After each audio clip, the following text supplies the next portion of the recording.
What's up guys, it's Prague. I just wanted to hop on here and do a short little video to talk about the second half of Marvel Rivals Season 5, as it's coming up very soon. First, I'll talk a little about my thoughts on Season 5, and then I'll talk about my hopes for Rogue, some buffs and nerfs that I want, and even like events that I want to see. Now, if you like this video, remember to like and subscribe. So, let's get right into it.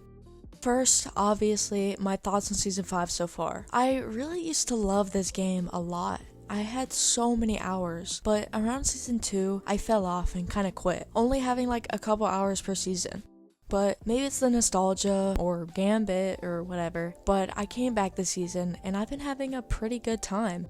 Nothing can top Season 1, but this is the best this game's been in a while. I think Gambit is a fantastic addition. I really think he's balanced surprisingly well compared to other characters they've added, and he can be played with a lot of different playstyles, which is something I think a lot of people love.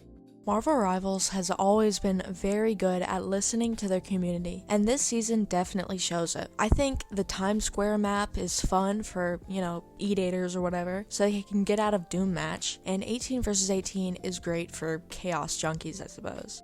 The anniversary event was great.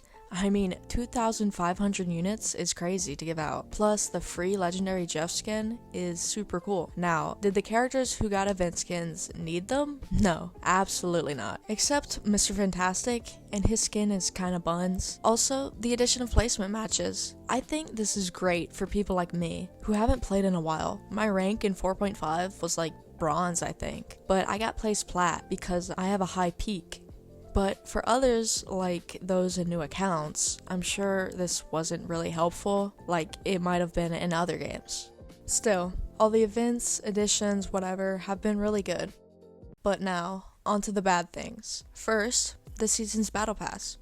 It is literally all over the place. There's Halloween skins, skins from last season, comic skins, old comic skins, not to mention the recolors. It really is all over the place, and one of the worst out of all the passes so far, which is disappointing because this game is usually really good with their Battle Pass. Rivals has really adopted their OG strat of, if everyone is broken, then no one is broken, which sucks so hard. Characters who genuinely did not need buffs continue to get stronger, while they leave others dead in a dumpster. I do not understand why they keep doing this. It is completely unasked for. Not only that, but triple support is back and better than ever. I mean, have you ever gone against triple support hard pocketing a Mr. Fantastic?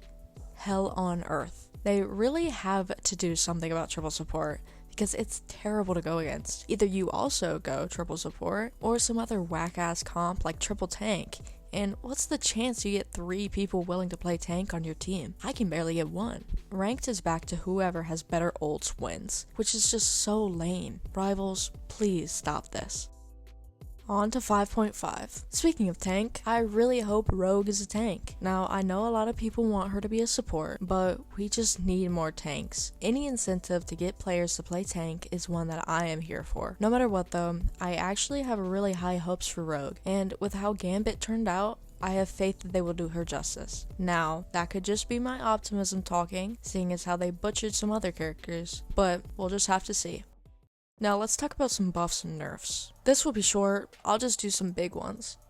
Dive counters are extremely strong this season. I play dive, but I don't think they really need to buff dive. I think dive should be difficult to play because it is so rewarding. But I also feel this way about poke. Characters like Hawkeye do not need buffs. People who are good at him will be good at him no matter what, because his entire appeal is that you can one-shot 90% of the roster.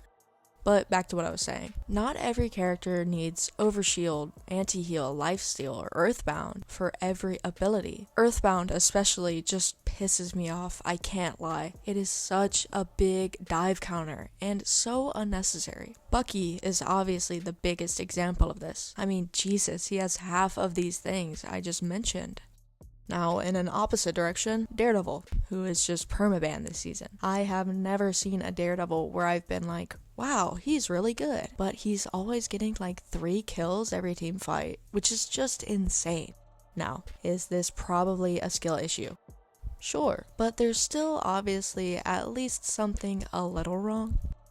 Also, Invisible Woman. Can't believe I almost forgot to talk about her. She is so strong. It's wild. She's always been extremely good and a great anti-dive pick, but damn.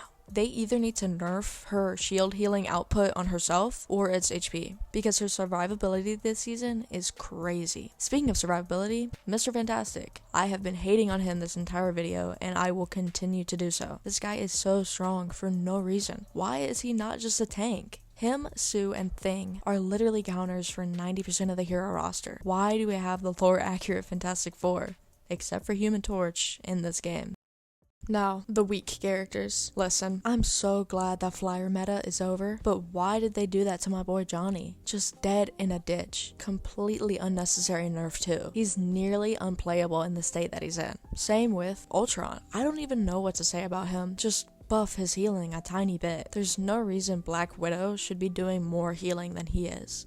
There's others as well that I'm just forgetting about, but for the most part, that's it. There's a few characters that are in a great spot right now, like Star-Lord, Gambit, Strange, or at least a better spot than they have been in.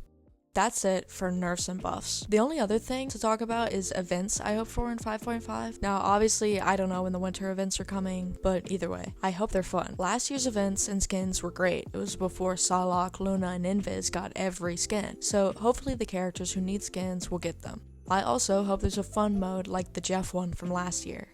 Rivals is usually really hit or miss with their modes, but I think it's like that for most games. Overall, I think the winter event will be great, and all the events in 5.5 I have really high hopes for.